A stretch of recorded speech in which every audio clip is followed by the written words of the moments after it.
Welcome to the collection of the wildest and craziest AITA Reddit stories of all time. From wild betrayals to shocking twists, these tales will leave you questioning who is really in the wrong. Let's dive in together. The first story for this collection is from Tiny Kitten. AITA for breaking up with my ex because he followed and liked explicit fanarts online. I, 18F, broke up with my boyfriend, 18F, 2 months ago. We had been friends for 10 months and got together for 3 months. When we were friends, he used to say that when he was with his ex, he removed all of his female friends and was completely loyal to her. So, when we got together, I removed my male friends, but he didn't remove his female friends, and he didn't want us to be a public couple. Weird, right? I tried to communicate with him 3 times and asked him why. His response was, "I'm busy with work, study, and my family problems, so I don't have time to do it yet." He claimed he wanted to cut ties and get in an argument, then he would remove them. His excuse weirded me out because he spent 95% of his time playing Marvel Rivals. Now I'm not one to judge, but he was miserably failing his classes, so he wasn't even interested in studying, which low-key bothered me because he is free, but he doesn't want to remove those girls?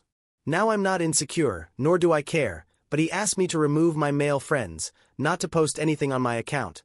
My account is private and only has my girlfriends. Yet he posts himself and still wants to be with those girls who have a crush on him. Then one day I talked to him that I'm not happy about that. He snapped, removed them, and told me I ruined his day by bringing it up and not being patient. I felt bad and apologized, and that's when I suddenly made so many mistakes that bother him. And when he does something that genuinely hurts me, he doesn't even apologize. I got overwhelmed and had enough of always apologizing about a joke or for not responding earlier, while he gets to do that, and I have no right to complain. The day before I broke up with him, he sent me a meme post that I liked 1 year ago. For context, the meme was, when you look up the girls in his account but get astonished by his male friends. I explained to him that it's just a meme, a harmless one. But he was so fed up that he said he can't trust me and claimed I have big moves that hurt me because I've been nothing but loyal because it's the bare minimum to be loyal. And now he accuses me of this because of a meme I liked 1 year ago. But I shouldn't be saying anything when I find he likes girls' thirst trap posts. The next day, I found him liking a nudity post about a fictional character. I had had enough, told him I was done, and he legit said, "When I come back home, he'll know how to deal with me and show me." NGL, I felt uncomfortable and scared. I sent him a breakup text and left him. Then a couple of weeks ago, my friend saw that he followed back those girls after we broke up. Ironic, isn't it? Anyway, I thought I did good, but she said I was overreacting and messed up a good relationship. So AITA OP is not an AH. She communicated her concerns maturely, was loyal, and ultimately left a relationship where her boundaries were disrespected and double standards were present. Her ex was manipulative, dismissive, and hypocritical. As for scores, I would rate OP's X 3.5 and OP 0 out of 5 on the AH scale. Let's now move on to the next story from Nexus, I guess. AITA for confronting my friend about her passive-aggressive behavior these last few days. So, for context, recently I, 19NB, and another friend of mine, 18F, stayed with my roommate, 20F, and her family for 2 days while I waited for my flight back home from college. Other friend lives nearby. It was her idea that I stay for a couple of days and fly out from the airport in her hometown, and I thought it was a great idea, so I did. However, in these 2 days that we were at her parents' house, she was extremely rude to me. I kind of brushed it off at first thinking that maybe she was tired or had a headache or something, but it got to the point where she was flat out ignoring me, rolling her eyes whenever I would talk to her parents, and making passive-aggressive comments about me at the dinner table or just in front of everyone. She didn't do any of this to our other friend. For example, I have extremely severe allergies to the trees in the area, and she knows this. Yet she was very insistent that the 3 of us should go on a hike through the woods. When I told her that I couldn't join because of my unbearable allergies, she came up with another plan to go indoor rock climbing. However, later when we came back and her parents asked how her day was, she said, "We just went rock climbing, because we aren't allowed to do anything else." It was things like this, and more, for 2 days, but I still tried to be patient and didn't call her out on any of it. But by the end of these 2 days of relentless passive aggressiveness, I was starting to get fed up. I knew that she was upset about something, either that I did or that she was taking it out on me. Regardless, I knew that I needed to confront her. So, when she dropped me off at the airport, I said my goodbyes but also told her that I wanted to call sometime after I got back home because I wanted to discuss with her. Later that day, though, she messaged me because she wanted to know what this discussion might be about. So, I told her that I just wanted to check in on her because I've noticed she's been a little off these last few days, and whether it has to do with her family, post-finals, something I did/said, or something else. All in all, I didn't just want to jump straight to conclusions, since I don't know if something is going on that I don't know about.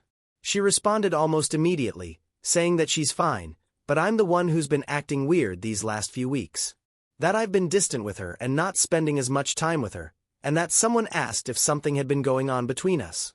And that's why she's been rude and passive-aggressive, because I've been acting off. For further context, I have severe anxiety and PMDD, and a couple of weeks ago, I started a new medication. She knows all of this and went with me to pick up the prescription. When I started this medication, I knew that my symptoms might be a little rough in the beginning while my body adjusted to it, and I gave her a heads up about this on the first day I started it. My guess was right, and I unfortunately had really bad insomnia and sleeping problems all before and during finals week. I was so exhausted from my anxiety overload, my depressive symptoms still hitting hard, my dysphoria also decided to join the party, as well as all these other symptoms, but I didn't want to worry her, since she also had a ton of schoolwork and family stuff going on. Plus, when I've tried to talk about serious stuff before regarding my mental health, she's dismissed it and started talking about her troubles. So, I wasn't in the right headspace to tell her either. Long story short, I wasn't just distant from her because of the new medication, but also for my family and partner, since I needed space to adjust to it all without accidentally snapping at or insulting my loved ones. I was still talkative with my other friends because they are either very understanding people that I felt comfortable sharing the situation with, and they gave me my space, or they were people that I don't interact with as much with so I could easily put on a smile and pretend for a couple of hours. However, this all really pissed her off. Instead of checking in on me, after being fully aware of the whole situation, she immediately assumed that I was trying to cut her off as a friend, and that's what started this whole passive aggressiveness almost a month after the whole ordeal.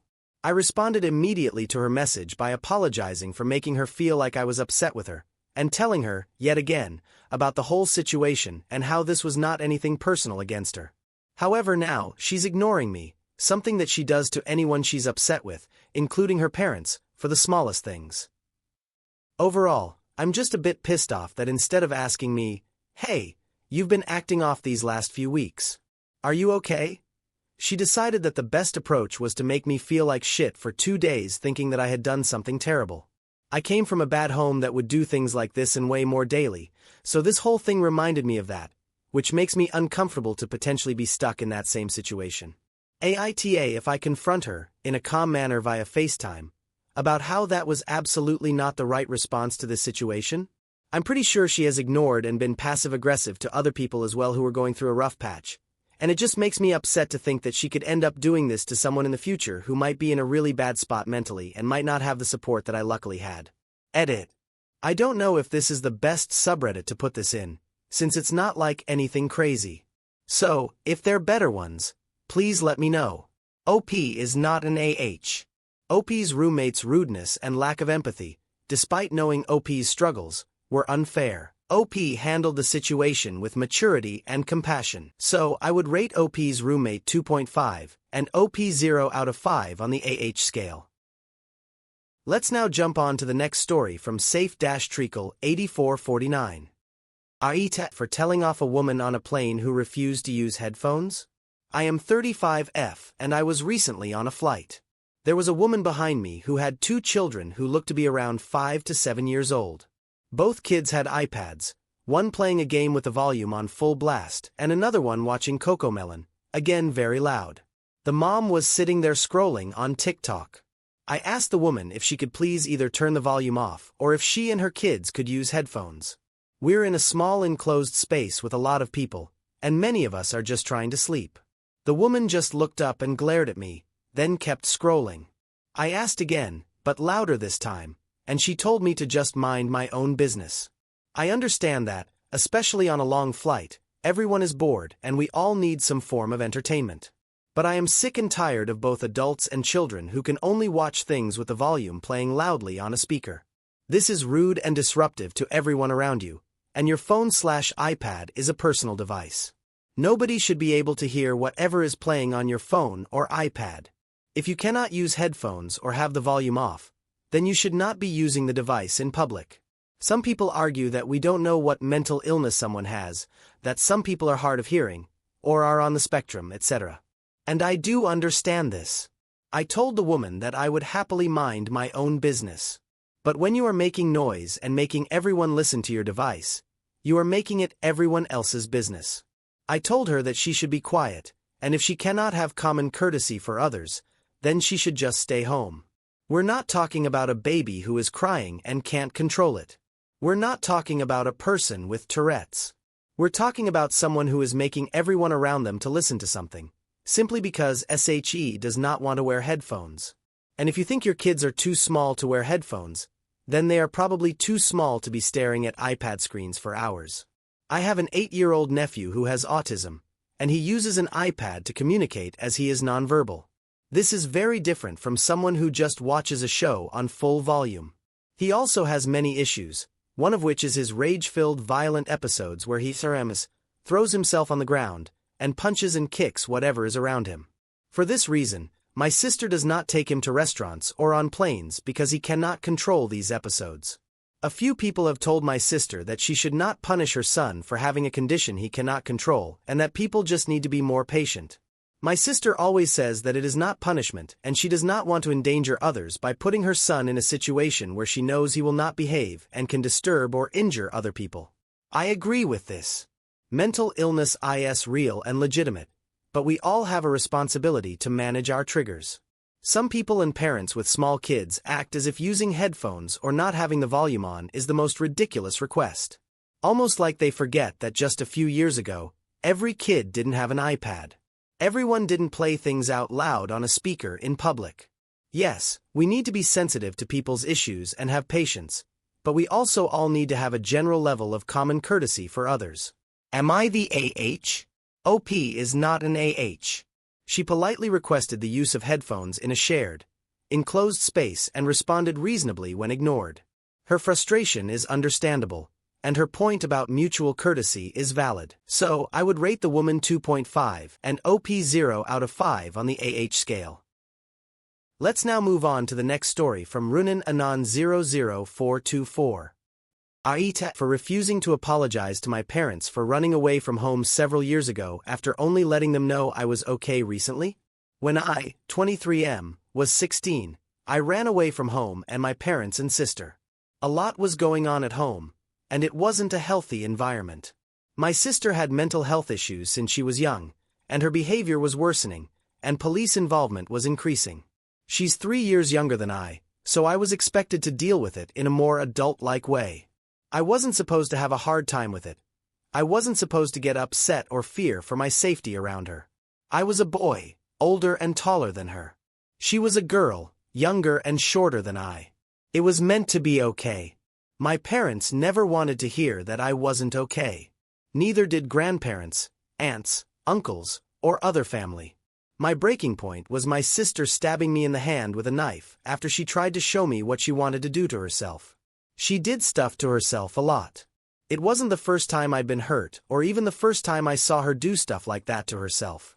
She tried to show me a lot of that stuff over the years. But my parents were mad that I didn't leap for the knife the second I saw her with it, and then they were so busy fussing over her, calling her care team, and trying to talk her down, and I was standing there bleeding, and they didn't even care. So, I left in the middle of the night. I didn't leave a note or take anything with me except 2 changes of clothes that I'd bought myself. I was homeless for almost 2 years. I didn't finish high school. I didn't reach out to anyone in my family. I never intended to reach back out again. I was pissed at them and I was hurt. But I never planned to reach out because nobody had cared. I did all the stuff you're meant to do. I spoke up, I confided in people, I got in touch with other family and teachers, and nobody wanted to help me. I made a pretty good life for myself. I still have a lot to figure out, but I'm happier than I was back at home. It being years later helps a ton, too. A couple of months ago, I found out through social media that my parents had started to ask where I was and if anyone had seen me or knew where I was. It started not too long before I found it. I looked, and there were no signs they'd done anything before to look. That told me a lot. But they were getting more attention for it, and it made me reach out to tell them I was okay. I told them to leave me alone. But of course, they didn't, and I wanted to block them, but they wanted to go public again. We talked a little since. They want an apology, but I refused. I told them I'm not sorry and I don't regret running away. They freaked out and told me I should realize how reckless and dangerous it was. I told them it was no more dangerous than living with them and my sister. They told me not to be so dramatic. They said my sister was the only girl and would never hurt me the way random creeps on the streets could. They gave my contact info to some of our other family, and some of them have tried to call and scold me for not apologizing. I'm on the verge of telling my parents that if they try to shame me for blocking them, I can share exactly how little they cared about me. They said I still need to apologize for what I did, and they can't believe that at 24, I don't see it. AITA. OP is not an AH. He endured neglect and abuse in a toxic home environment and made a painful but necessary choice to protect himself when no one else would. Refusing to apologize for surviving is valid, especially when his parents still dismiss his trauma. As for scores, I would rate OP's parents 2.5 and OP 0 out of 5 on the AH scale. Let's now jump on to the next story from Sleep from Ball. AITA for refusing to attend a few sessions of my dad and his wife's marriage counseling?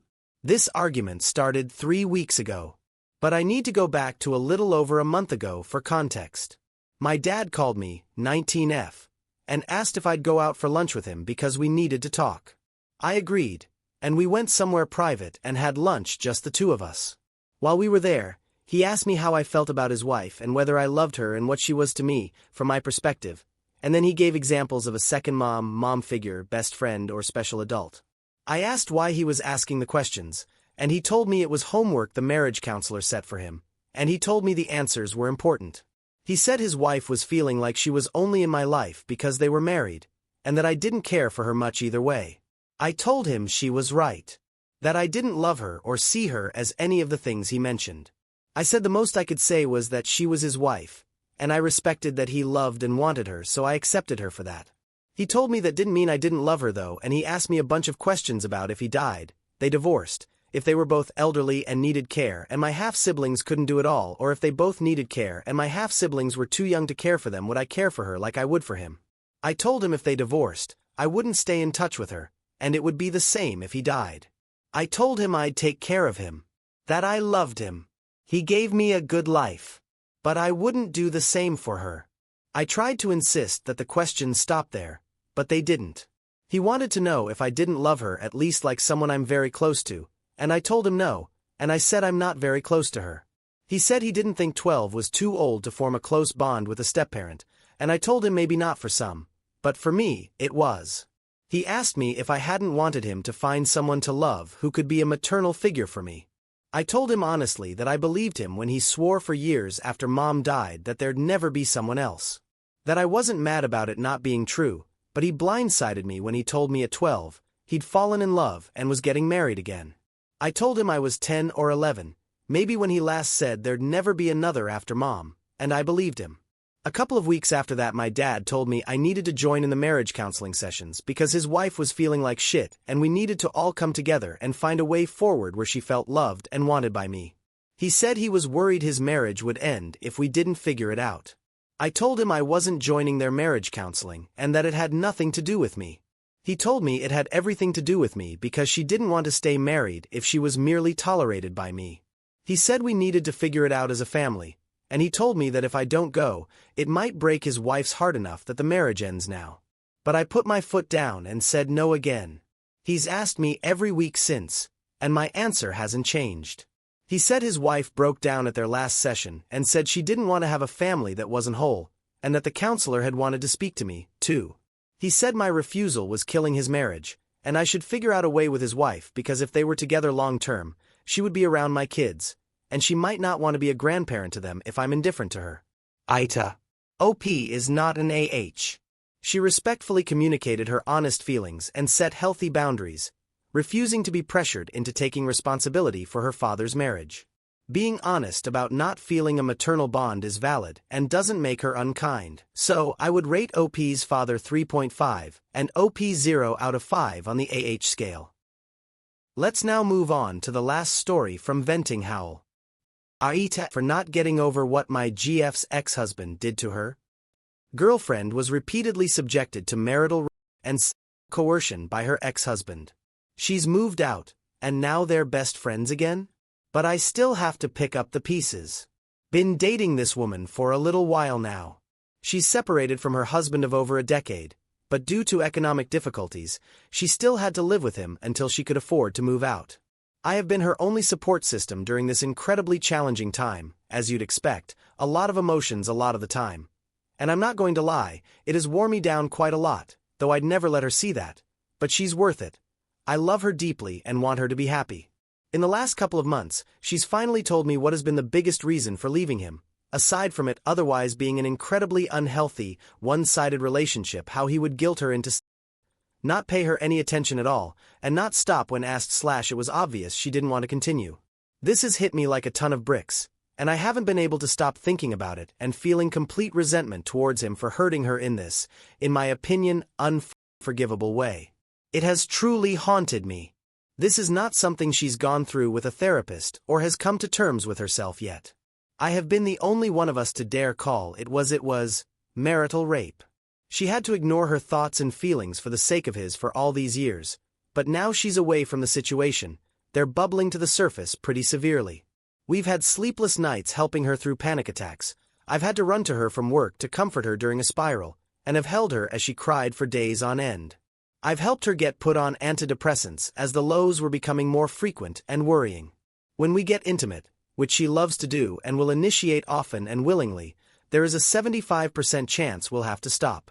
After all, she'll get a flashback or a sudden severe dip because she'll remember what he used to do to her. I always stop immediately, being vigilant on spotting the signs of it happening anyway, and spend the night cuddling her instead. The worst part is that she'll never be able to tell him all this. He's one of those entitled tall white men whose mothers never told them no. She's said it herself, he doesn't, and will never believe he's done anything wrong. In fact, in the beginning, she told me of a time when he came home from therapy and talked about how he was processing how she would coerce him into having sex all the time. Making that connection has made the blood under my skin boil like nothing else. He will never be punished for the evil shit he did to her, and will always blame her. Since she's moved out, however, suddenly she's considering him her best friend? Has genuinely referred to him as such multiple times in the last week, and complimented how well he can talk her down when she calls him crying on the phone.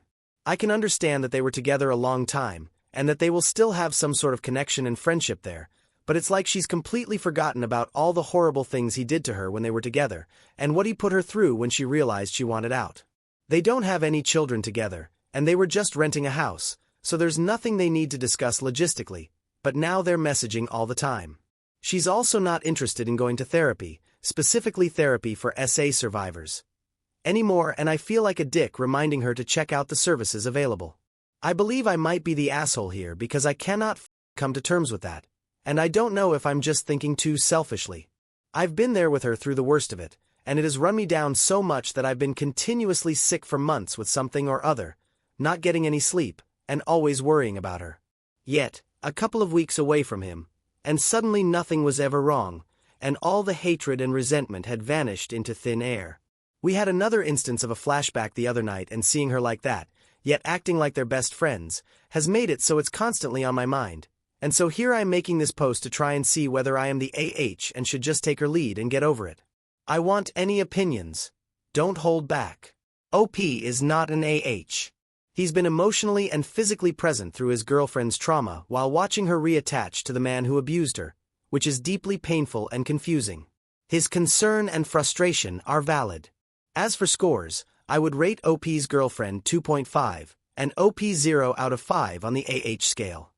What do the Mac Reddit fans think? Is the OP an AH or not? Let me know in the comments section below. If you like the stories I brought you, just hit the like button. Share them as much as you can, and don't forget to subscribe to Mac Reddit for a daily dose. Bye-bye, See you tomorrow with some more spicy fries.